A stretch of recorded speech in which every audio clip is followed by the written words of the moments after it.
मेरठ के लोहिया नगर स्थित एक मकान में जबरदस्त विस्फोट, पूरा इलाका दहला। मेरठ के लोहिया नगर स्थित एक मकान में जबरदस्त विस्फोट से पूरा इलाका दहल गया। विस्फोट इतना जोरदार था कि मकान में विस्फोट हुआ, उसके साथ ही आसपास के 2-3 मकान और धराशायी हो गए। हादसे में कई घायल हुए, मलबे में कई लोगों के दबे होने की आशंका है। राहत बचाव कार्य के लिए एनडीआरएफ को भी मौके पर बुलाया गया है। बताया गया कि पुलिस की टीम राहत बचाव कार्य में लगी थी कि इस दौरान भी एक के बाद एक 2 धमाके हुए। टीम मौके पर बचाव कार्य में जुटी है। बताया कि धमाका इतना जबरदस्त था कि 33 केवी की लाइन के खंभे भी टूट गए। सड़क पर जा रहे कई लोग घायल हो गए। करीब 3 से 4 किलोमीटर तक आसपास के मकान धमाके से हिल गए। सत्यकाम स्कूल के पास हुआ यह धमाका स्कूल के समय से पहले हुआ, अन्यथा बड़ा नुकसान हो सकता था। विस्फोट से 3 मकान गिरने के साथ दूर-दराज तक के मकान भी हिल गए। सत्यकाम स्कूल के अलावा आसपास के सभी मकानों के शीशे टूट गए। हादसे के बाद मौके पर अफरा तफरी मची है। सूचना पर पहुंची पुलिस राहत और बचाव कार्य में लगी हुई है। गंभीर रूप से झुलसे हुए घायलों को अस्पताल भेजा गया, मलबे को हटाया जा रहा है। मेरठ जिलाधिकारी ने बताया कि जिस मकान में धमाका हुआ वहां पर साबुन का स्टॉक और कई मशीनें रखी हुई हैं जिसमें विस्फोट हुआ है। हादसे में 5 घायल हुए हैं जिनको तुरंत अस्पताल भेजा गया है। पुलिस छानबीन कर रही है। हालांकि बताया जा रहा है कि इस विस्फोट में 3 लोगों की मृत्यु हुई है, लेकिन मेरठ प्रशासन ने इसकी पुष्टि नहीं की है। ये धमाका हुआ है, किस चीज में धमाका है और कितने घायल हैं, क्या?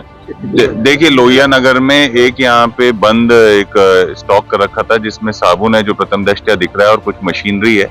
यहाँ पे एक मतलब ये दहा है घर और इसके इम्पैक्ट की वजह से अगल बगल में भी असर पड़ा है और अभी तक 5 लोग जो इसमें इंजर्ड हुए हैं उनको तत्काल मेडिकल कॉलेज भेज दिया गया है। वहाँ टीम को एक्टिवेट कर दिया गया है और यहाँ पे भी लगातार टीम काम कर रही है और इसके अलावा कोई और किसी की सूचना नहीं है कि जो यहाँ पे और मलबे में या कहीं हो। फिर भी हमने टीम मोबिलाइज करके अब तत्काल मलबे को भी हटा रहे हैं कि कोई भी गुंजाइश ये ना रहे कि कोई भी नीचे दबा हुआ हो। सर, ये किस चीज की फैक्ट्री थी, क्या काम होता था इसके? नहीं, देखिए, प्रथम दृष्टया अभी ये देखने में समझ में आया है कि कोई साबुन की कुछ मशीन्स रखी हुई हैं और साबुन का स्टॉक रखा हुआ है।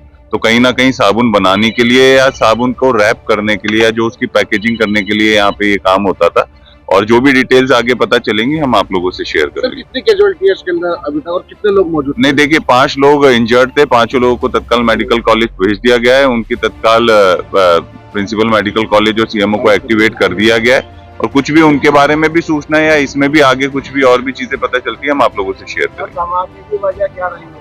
सर, नहीं, वही जा रहा है कि इसमें जो पटाखे हैं नहीं, देखिए, पटाखे का कोई नहीं है यहाँ पे आप लोग भी देख सकते हैं। ऑलरेडी मुझे जहाँ तक लगता है कि जो रैपिंग की मशीन्स हैं उसी में कहीं ना कहीं कोई फॉल्ट हुआ है जिसकी वजह से कोई मतलब एक तरीके से कुछ जिसके ब्लास्ट की वजह से ये दहा होगा और बाकी की चीजें हम दिखवा रहे हैं। जैसे जैसे मलबा क्लियर होगा बाकी की चीजें भी क्लियर हो जाएंगी। नहीं, देखिए, पटाखे से कोई नहीं है। ऑलरेडी स्टॉक रखा हुआ था साबुन का और मशीन्स रखी हुई हैं। तो मुझे लगता है कि बहुत जल्दी हम अननेसेसरी के अर्ली प्रेडिक्शंस ना करें। जो प्रथम दृष्टया दिख रहा है वो आप लोगों से मैंने शेयर किया। यही मकान क्षतिग्रस्त और भी मकान? नहीं, अगल बगल में भी हैं मकान जो थोड़े क्षतिग्रस्त हुए हैं इम्पैक्ट की वजह से, पर बाकी के लोग सेफ हैं, ऐसी कोई प्रॉब्लम नहीं। Thank you.